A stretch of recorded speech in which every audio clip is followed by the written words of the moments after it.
četnici, ona se ustala upamćena u srpskoj popularnoj kulturi kao četnička pesma. I ona jeste četnička pesma, kad kažem četnička pesma, misli se na Drugi svjetski rat, na četnike Draže Mihajlovića i Jugoslavensku vojsku u otadžbini. I odmah ću vam reći da general Mihajlović nije bio četnik. Da otvaram jedan veliki problem o kome sada nema vremena da pričam, ali povezan sa tim pesmama i pesmaricama.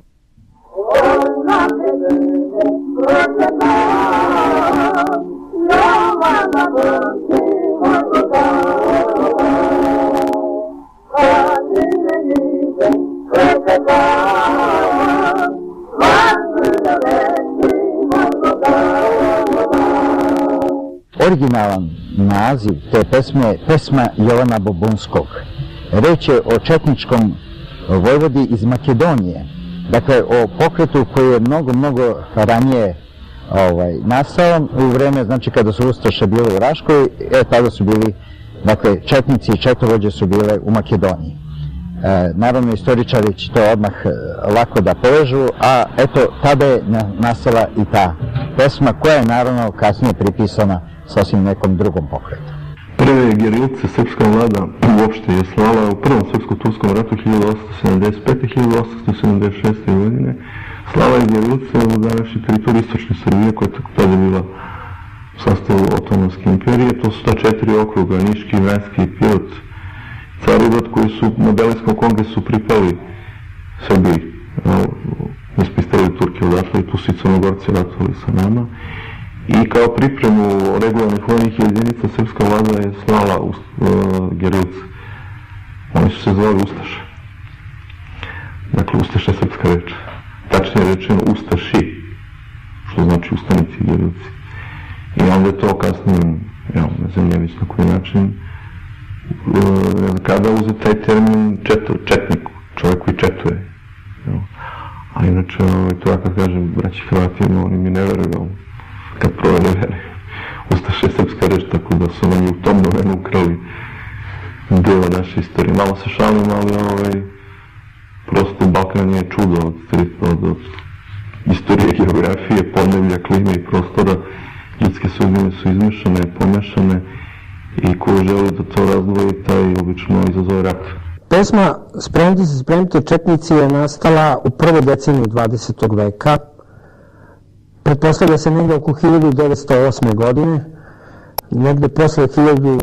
1908. opet se vode velike borbe u južnoj Srbiji, kako se tada zvala današnja Makedonija, i staroj Srbiji, za oslobođenje nekadašnjih srpskih zemalja.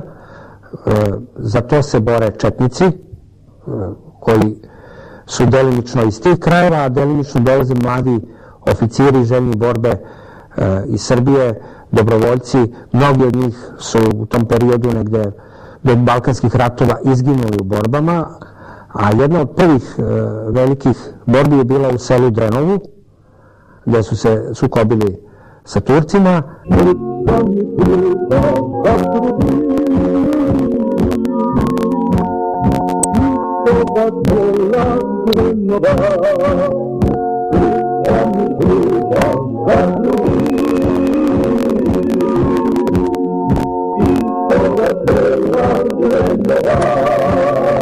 Tadašnjom četom je komandovao vojvoda Jovan Babunski, jedan od srpskih vođa iz tog kraja, i iz svega toga nastala je i ova pesma.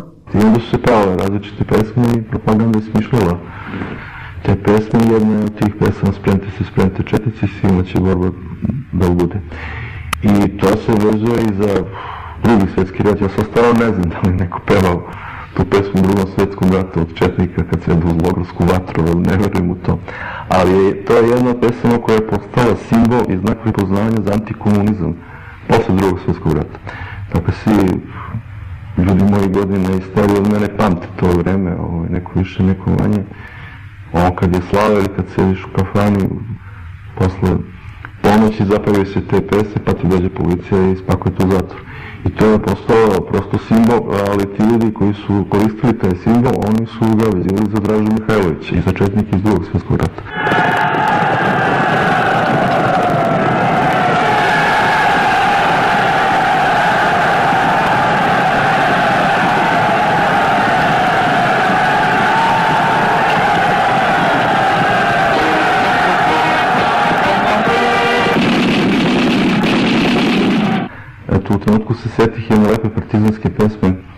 koja kaže, koju su mi učili da su oni pevali kad su ratovali, naša baba zahtjeva kad se gine da se pjeva. I istražujući detaljno probleme Drugog svjetskog rata nisam naišao na situaciju da neko puca ratu i da peva. To je prosto besmislica sama po sebi i onda na taj način dotičemo jedan problem propagande koja je vršena posle 1945. godine kada je smišljen ceo potpori tih partizanskih pesama i pre svega kroz moj školski i kroz naš školski sistem je nama sugerisano da su oni išli da ratuju, pucaju i pevaju istovremeno. I sa jedne i sa druge strane, što je prosto, da možete zamisliti da neko može da zamisli tu situaciju, sad bijete se sa nekim ustašama, s kim god i gde god, diljem bivše Jugoslavije i sad kao pevate, jel? Telefonske žice zuje, kralj nam pedal poručuje. Telefonske žice zuje, kralj nam pedal. Ne otvaraj vatru prije mene. Neretva će ovih dana, partizana. Neretva će ovih dana, grobnica partizana. Partizani crni brani.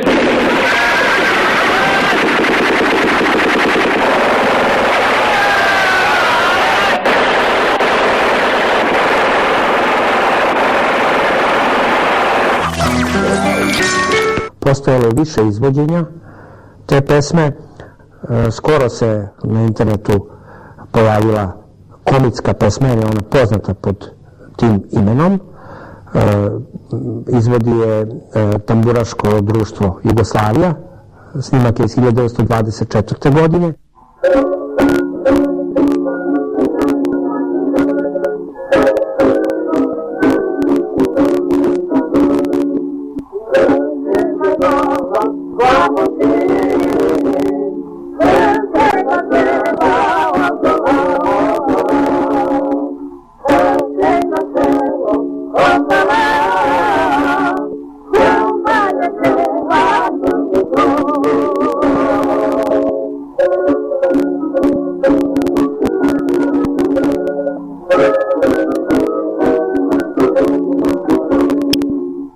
Stvaranje srpske nacionalne svesti koja je bila epska prosto u tom periodu, početkom 20. veka, dakle postojalo je, može se slobodno reći da je velika većina srpske elite, tada uključujući oficire, išla u boj protiv Turaka da osveti kneza Lazara i da povrati Dušanovo carstvo. Dakle, to je epska narodna junačka poezija, predkosovski, kosovski, pokosovski ciklus, kako smo učili, odradio svoj posao.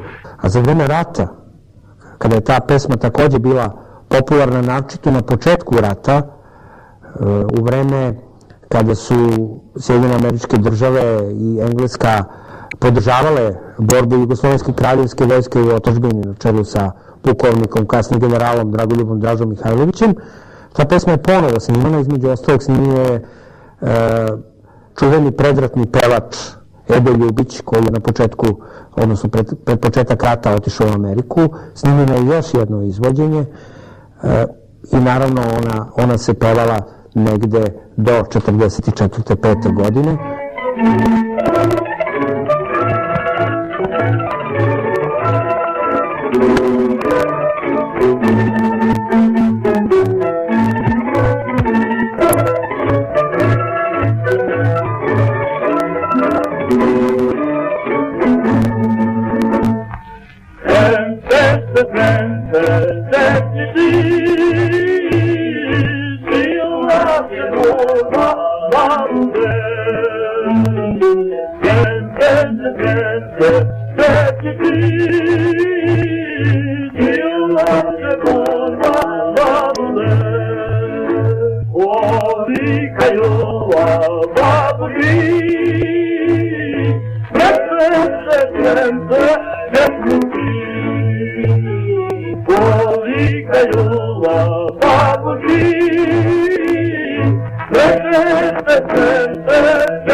Ova to be.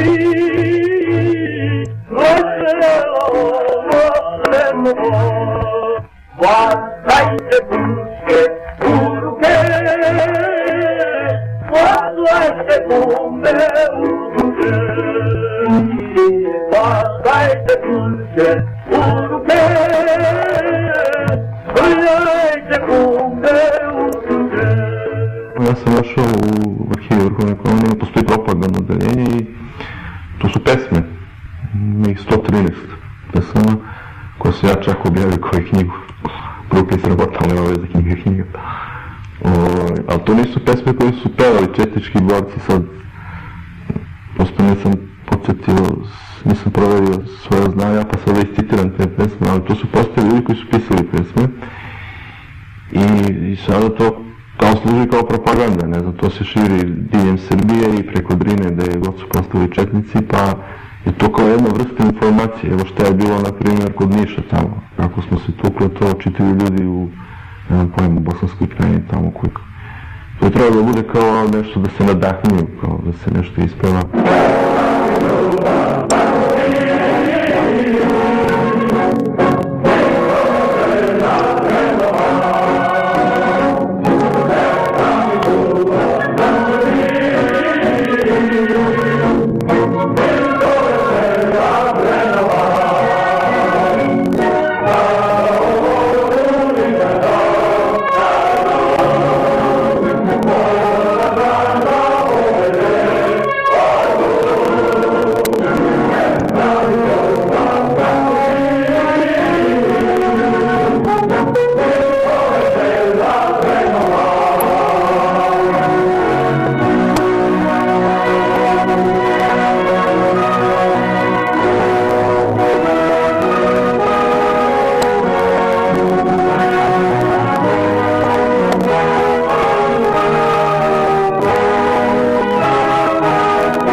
Posle rata, kao što znamo, pobednici pišu istoriju i ta pesma koja je u stvari jedna benigna pesma što se tiče teksta, pesma koja govori o originalni tekst govori o toj borbi koja je bila, znači, još na početku 20. veka, onda je ona odjednom postala zabranjena, pre svega zbog tog ideološkog i ratnog sukoba za vreme Drugog svjetskog rata između partizana i četnika i dugo se nije mogla pevati, osim što su, naravno, Srbi, kakvi su ljudi i mahniti, pevali su je na slavama, na slavljima, pa su često bili i hapšeni na po nekoliko dana. Is it time for the torches? Yes. And have the men sing loudly. Yes, sir. Come on, light your torches! Light your torches! Well, why do we light our torches? The Germans will see us. That's the idea, my boy. We want to be sure to attack their...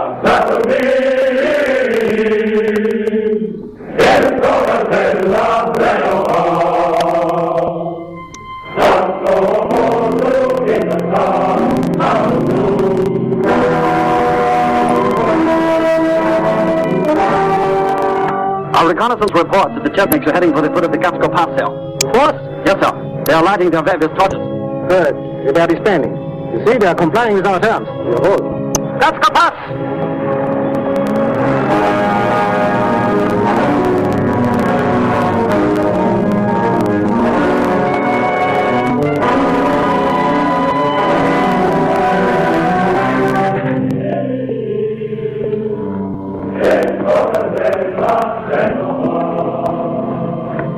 Ours should meet the Germans in Gatsko Pass about the same time we reach Kotor. Forward!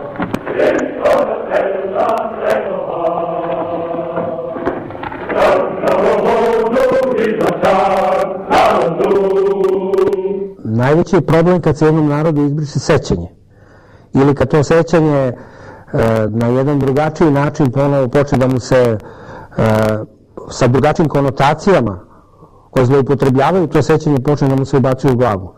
Jer i dan danas, ja znam kada neki ljudi dođu, a postoji inače vrlo malo snimaka četničkih jedinica u Drugom svjetskom ratu, kada vide, na primjer, snimak četnika u Boljevcu 1944. mnogi su šokirani, jer među 200-300 ljudi koji marširaju kroz grad Boljevac u istočnoj Srbiji, 10 do 15 njih nosi bradu. A to je bila normalna, organizovana vojska. Čak i ta brada, zna se da je to kod Srba znak žalosti, ali ajde, ako krenemo onom vizurom kakva je bila u SFRJ, da su to bili masni koljači koji su samo mislili na gibanicu i na nož, to može tako da izgleda ako čovjek gleda isključivo filmove Bulajića i nekih drugih reditelja koji su radili te velike epopeje iz narodno-oslobodilačke borbe. Međutim, definitivno to baš nije bilo tako.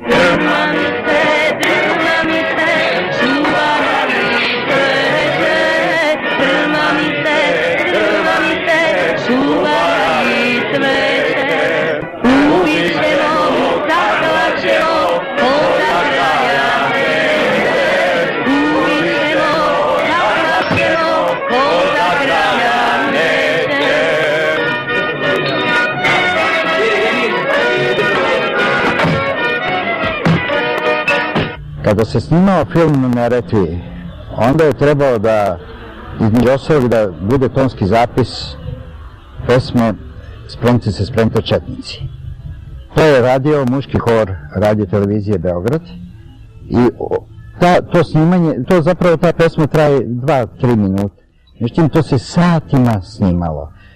Stalno su grešili, naravno to je bilo društvo koje sam ja znao, oni su namjerno grešili, kaže, baš siti da se ispevamo četničkih pesama, u to vreme nisu mogli naravno to da pevaju i tu im se pružila prilika i dobro su ispevali. I sve ono što jeste, ali na filmu taj horski zvuk deluje vrlo impozantno, oni su to stvarno pevali tada od srca očigledno.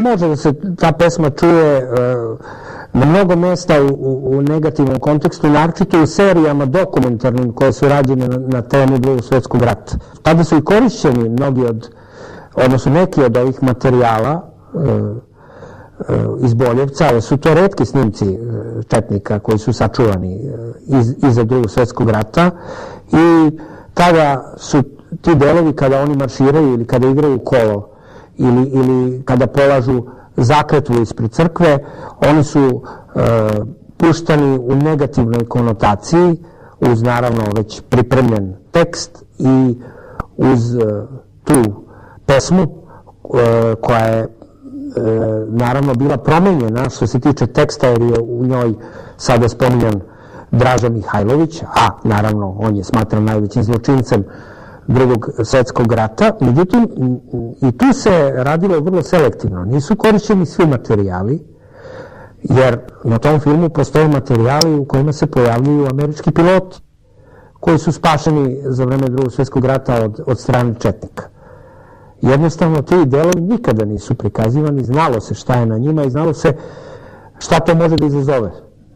Samo ovo što je išlo u korist negativnoj priči o četnicima je korišćeno, što je normalno jer pobednik piše istoriju.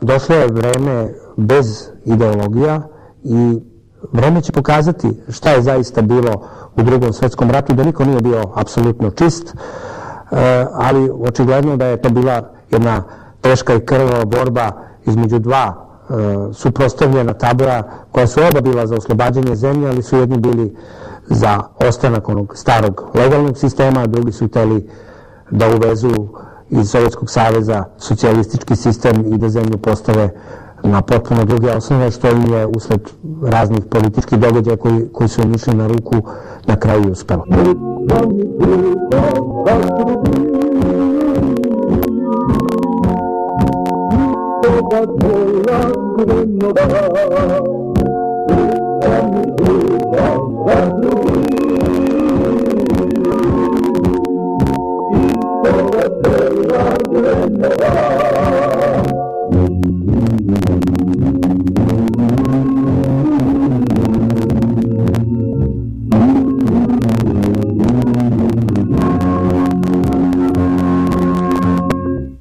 Naravno, pesma je ponovo počela da se peva od 90. godina i bila je zloupotrebljavana, moramo reći, ali njena suština za one koji znaju o čemu se radi nikada nije bila sporna. To je jedna od tih velikih patriotskih pesama koja će zauvek ostati u srcu i duši srpskog naroda.